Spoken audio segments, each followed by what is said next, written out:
परिमेय संख्या के अंतर्गत हमें एक दशमलव में प्रश्न लिखा हुआ है और उसको हमको P/Q के रूप में अर्थात परिमेय संख्या के रूप में व्यक्त करना है।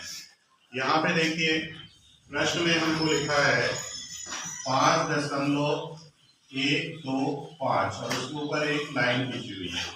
इसका क्या अर्थ होता है, पहले इसको समझते हैं। कहीं कहीं पर इस तरह से भी लिखा हुआ आपको मिल सकता है 5.125 और इनके ऊपर इस तरह से बिंदी लगा हुआ मिल सकता है। इसका अर्थ क्या होता है इसको समझते हैं। तो इसका अर्थ होता है कि जिन संख्याओं के ऊपर लाइन या बिंदी लिखी हुई है वो संख्या बार बार क्या होंगी, रिपीट होंगी। और कब तक रिपीट होंगी, तो अनंत बार, ये खत्म नहीं होती, रिपीट होती चली जाएगी। तो ऐसी संख्याओं को हमको P/Q के रूप में लिखना है। तो अब इसको हम लिखने का प्रयास करते हैं, कैसे लिखा जाता है उसको देखते हैं। इस प्रश्न को हल कर रहे हैं। अब मान लीजिए कि P/Q बराबर 5.125 और इस तरह से लाइन खींची हुई, इसको हमने मान लिया है कि कितने के बराबर होगा बटे में, उसको देखना है। तो यहाँ पे सबसे पहले देखिए कि इसको कैसे लिखा जा सकता है। तो यहाँ पे क्या दशमलव के पहले एक अंक है, तो इस अंक को हमको हटाना है। हम क्या लिखेंगे, P/Q बराबर 5.0.125 और उसके ऊपर एक लाइन खींच देंगे। इस 5 को हम इस तरफ ले आते हैं बाएं तरफ, ये हो जाएगा P/Q ऋण 5 बराबर 0.125।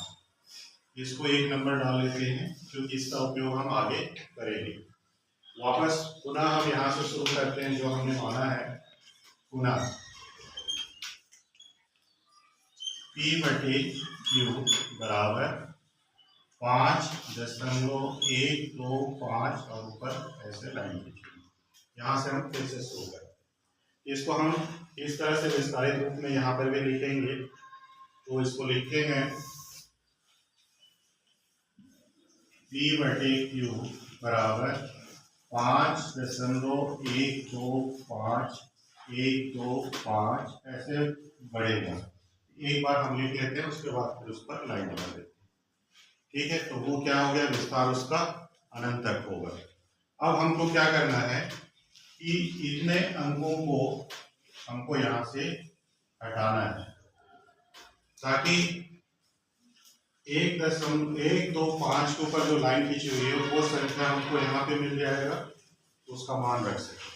तो इस संख्या को हम हटाएंगे। तो यहाँ पे देखिए दशमलव के बाद कितने अंक हैं, 1 2 3, मतलब दशमलव हमको यहाँ पे ले जाना है, जिसको हम 1000 से गुणा कर देते हैं।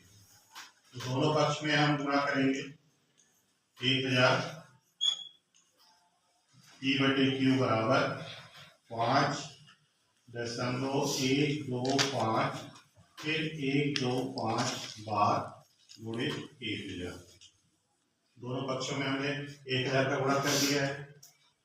बाएं पक्ष में कोई परिवर्तन नहीं है, तो इसको ऐसे ही लिख देते हैं 1000 P/Q बराबर, यहाँ पे देखिए दशमलव चिन्ह यहाँ पे आ जाएगा, शिफ्ट हो जाएगा 125.125 लाइन और 1000 हट जाएगा क्योंकि वो दशमलव को विस्थापित कर दिया है।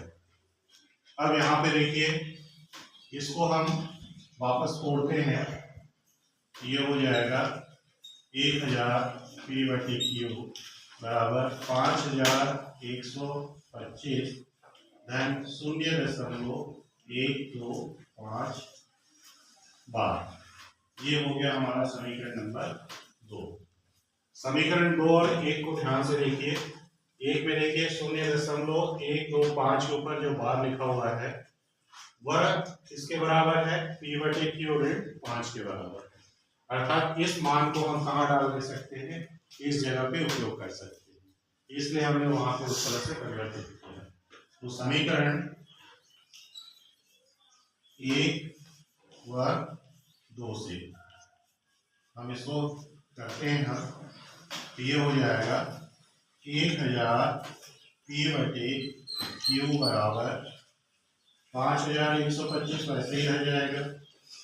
केवल इसके जगह पे हमको ये मान रखना है, पी बटे क्यू ऋण 5 रखना है समीकरण ये हो जाएगा पी बटे क्यू ऋण 5। अब जो अक्षर में लिखा हुआ है उसको एक तरफ ले जाते हैं, जो अंकों में लिखा है उसको एक तरफ रखते हैं। तो ये हो जाएगा 1000 पी बटे क्यू ऋण पी बटे क्यू बराबर 5125 ऋण 5। इसके आगे देखिए, तो 1000 में से एक पी क्यूब कट जाएगा तो कितना बच जाएगा 999 पी बटे क्यू, और 1125 में से 5 कट जाएगा तो बच जाएगा 5120। इसलिए पी बटे क्यू बराबर हो जाएगा 5120 बटे 999। इस तरह से हमने देखा कि हमारे पास एक आसान संख्या दी हुई थी जिसको हमको पी बटे क्यू अर्थात अन्य संख्या के रूप में लिखना था, तो उसको हमें किस तरह से परिवर्तित किया है और हमारा जो आंसर आया है वो पी बटे क्यू के रूप में प्राप्त हो गया।